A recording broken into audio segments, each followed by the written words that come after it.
What is up guys, welcome back to my video. বাংলাদেশে BNP নামে একটি রাজনৈতিক দল আছে, আপনারা তো জানেন।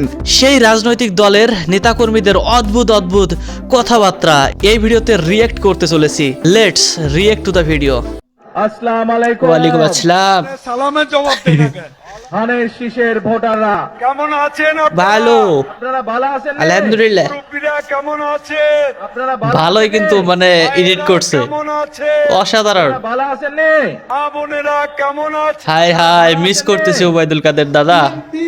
নিজেরাই যথেষ্ট, নিজেদেরকে নিশ্চিন্ন। একদম ঠিক কথা, একদমই রিয়েলিটিটা দেখেন, বন্দরে অটোরিকশা স্ট্যান্ডের দখল নিয়ে বিএনপির দুই গ্রুপের সংঘর্ষ। একদম রিয়েলিটি ভাই। আজকে এই যে এই অবস্থাগুলো বিএনপি নেতাকর্মীরাই করতেছে, নিজেদের সমস্যা নিজেরাই ক্রিয়েট করতেছে, নিজেদেরকে নিজেরাই শেষ করতেছে এই বিএনপির নেতাকর্মীরা নিজেদেরকে।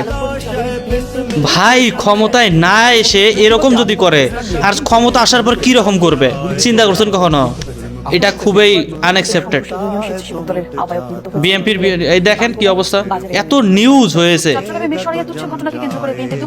আল্লাহ, দেশের স্বার্থে, জনগণের স্বার্থে বিএনপি তারেক জিয়া ফিরাউনের ইন্টারভিউ। ফেরাউন আছে, তাকেও আমরা ও জি, আমরা এখন মিস্টার ফেরাউনের কথা বলবো, কারণ বিএনপির এক নেতা বলেছে তারেক রহমান যদি ফেরাউনকেও ধানের শীষ দেয়, তারা ধানের শীষকে সাপোর্ট করবে। মিস্টার ফেরাউন, আপনার অনুভূতি কি? জানাবেন। ফিরাউনের অনুভূতি শুনি একটু। ইয়াইস, আসলে কি বলবো, ৩,৫০০ বছর আগে আমার জন্ম দেওয়া কয়েকটি ছেলে নতুন করে বাংলাদেশে জন্ম নিয়েছে, আর আমার বংশধর কি আমাকে ভুলতে পারে? না না, কখনোই না, ভোলা সম্ভবই না। আমার অনুমতি দিলে আমার আপত্তি নেই। যা এডিট করছে ভাই, এআই এর যুগে অসাধারণ এডিটিং। মার্কা নিয়ে বাংলাদেশের জন্য এবার নির্বাচনে লড়তে আচ্ছা, চাই। জয় বাংলা। আপনাদের সামনে বক্তব্য রাখছেন টিঙ্কু জিয়া আগেই উঠে গেছে। বিএনপির ভারপ্রাপ্ত চেয়ারম্যান জনাব তারেক রহমান স্বদেশ প্রত্যাবর্তন কমিটি সংগ্রামী আহ্বায়ক, সংগ্রামী হবে জাতীয় স্থায়ী কমিটির সম্মানিত সদস্য জনাব সালাউদ্দিন আহমেদ আরে এখন আপনাদের সামনে বক্তব্য আমাদের রাখছেন। দাদাকে উঠাই। এটা মানা যায়? এটা মানা যায় না ভাই। রিজভি ছাত্র আন্দোলন করতে গিয়ে রাজশাহী বিশ্ববিদ্যালয়ে সে গুলিবিদ্ধ হয়ে সে তার জীবনী শক্তি, তার মানে বাবা হওয়ার সেই সামর্থ্য হারিয়ে ফেলেছে। সে জানেন আপনারা, বাবা হওয়ার সামর্থ্য হারিয়ে ফেলেছে। তাই নাকি? এটা তো আমি প্রথমবার শুনলাম। রিজভি আহমেদ এই গুলি রিজভি? তার এদিক দিয়ে গুলি, এদিক দিয়ে বেড়ে গেছে না রাইফেলের গুলি। তাই নাকি ভাই? আমরা কেউ জানে না। হ্যাঁ, বাবা হতে পারবে না আর। হতে পারেন নাই উনি, ওই জন্য ল্যাংড়া লাঠি হাতে হাঁটে। এটা জানতাম না ভাই। কে কে জানতেন না অবশ্যই কমেন্ট করে জানান। ধান মার্কা,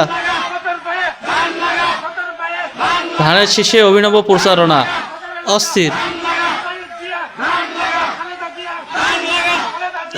বাংলাদেশ 100 জন মুসলমান, এখানে আপনার ইসলাম প্রচার করার কোনো দরকার নাই।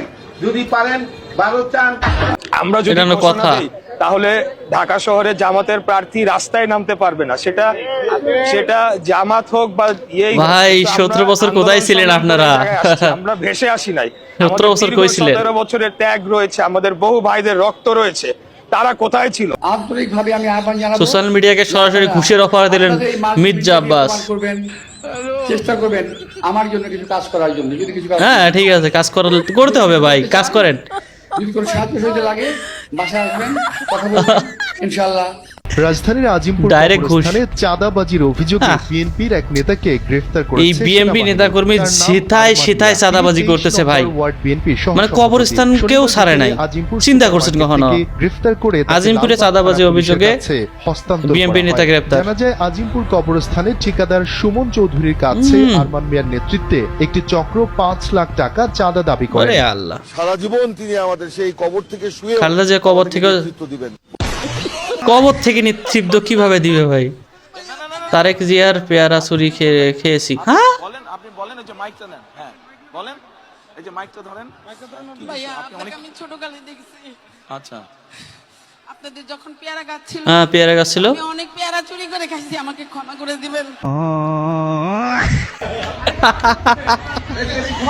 নড়াইল ফ্যামিলি কার্ডের জন্য সাধারণ জনগণের কাছে 100 টাকা নিচ্ছে বিএনপির নেতা। যদি বিএনপি জয়লাভ করে রে ভাই, তাহলে মনে করেন প্রতি ফ্যামিলি কার্ড প্রতি 2 থেকে 300 500 টাকা নিবে। টাকাই টাকা, শুধু টাকা। আর বাঙালি তো আমরা আবেগ প্রবল, মানে বললেই দিয়ে দেই। এই যে অবস্থাটা দেখেন, সাবধান হন ভাই, সাবধান হন। শরীরের জন্য তামাক বড়ই ক্ষতিকর, আর ধর্মের জন্য ইসলাম বড়ই ক্ষতিকর, আর কাঠের জন্য ওই পোকা খারাপ জিনিস।